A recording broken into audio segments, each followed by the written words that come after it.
Hello students, आज हम Marathi grammar के अंतर्गत अव्यय की जानकारी लेने वाले हैं।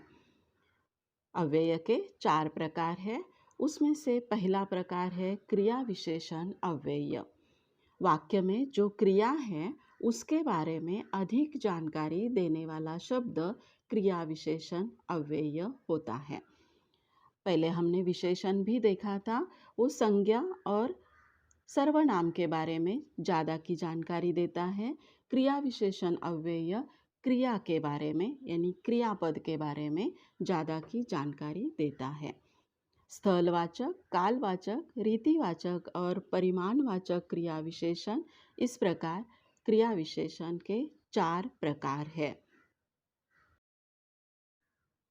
अभी हम पहला प्रकार देखते हैं, स्थलवाचक क्रिया विशेषण अव्यय। स्थल इसका मतलब होता है स्थान यानी जगह।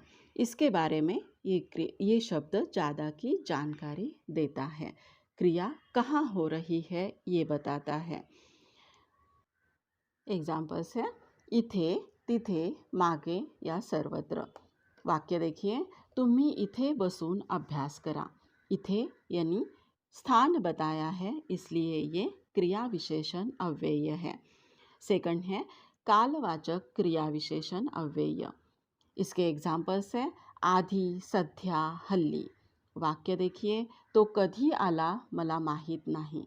कधी ये काल यानी समय बताया है इसमें, इसलिए ये कालवाचक क्रिया विशेषण है। थर्ड है रीतिवाचक क्रिया विशेषण अव्यय। रीति यानी क्रिया किस प्रकार से हो रही है ये बताया गया है। हळू हळू, पटकन, आपोआप, ये इसके एग्जाम्पल्स है। वाक्य देखिए, कासव हळू हळू चालते। कासव कैसे चलता है, तो हळू हळू, इसलिए ये हळू हळू रीतिवाचक है। फोर्थ है परिमाणवाचक क्रिया विशेषण अव्यय। इसके एग्जाम्पल्स है खूप, काहीसा, दोनदा, चारदा। परिमाण यानी क्रिया कितनी हो रही है इसकी जानकारी देता है ये शब्द, इसलिए ये परिमाणवाचक है। देखिए उदाहरण, मी दोनदा पुस्तक वाचले यानी कितनी बार मैंने पुस्तक पढ़ा, तो दोनदा, चारदा ये क्वांटिटी है, इसलिए ये परिमाणवाचक क्रिया विशेषण है। आज पाऊस खूप पडतो आहे किंवा कमी पडतो आहे, ये हमने कितना बारिश हो रही है ये बताया है, इसलिए ये परिमाणवाचक क्रिया विशेषण है। अव्यय का दूसरा प्रकार है शब्दयोगी अव्यय।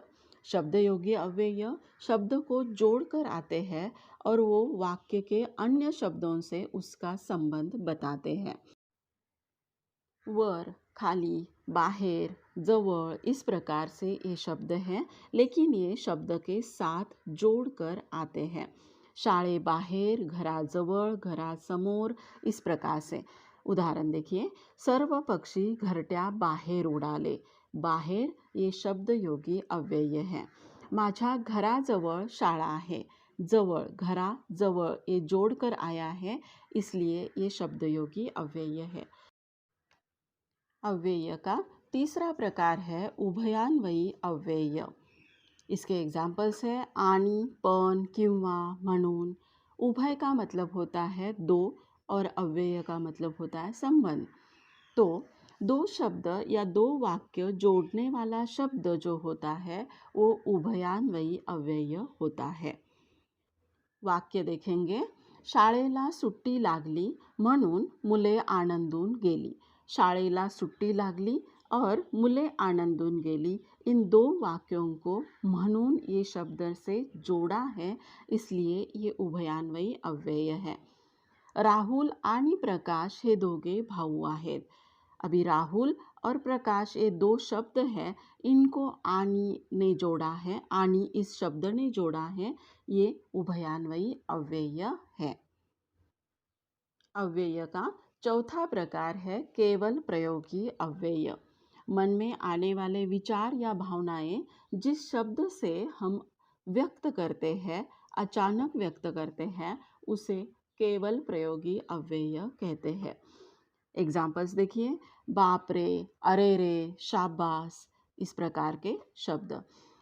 वाक्य देखिए, आहा कितनी सुंदर फूले, यानी आहा ये हमने फूल सुंदर है इसलिए अचानक से हमारे मन में जो विचार आए, वो भावनाएं आए, उसे हमने व्यक्त किया है, इसलिए ये केवल प्रयोगी अव्यय है। बाप रे, केवढा मोठा साप, यानी सांप मोटा है इसलिए हम अचानक से बोलते बाप रे, तो ये केवल प्रयोगी अव्यय होते हैं। इसका दूसरा एक ये होता है कि इसके आगे एक्सक्लेमेटरी मार्क आता है, तो आपको ये समझ में आ जाएगा कि ये केवल प्रयोगी अव्यय है।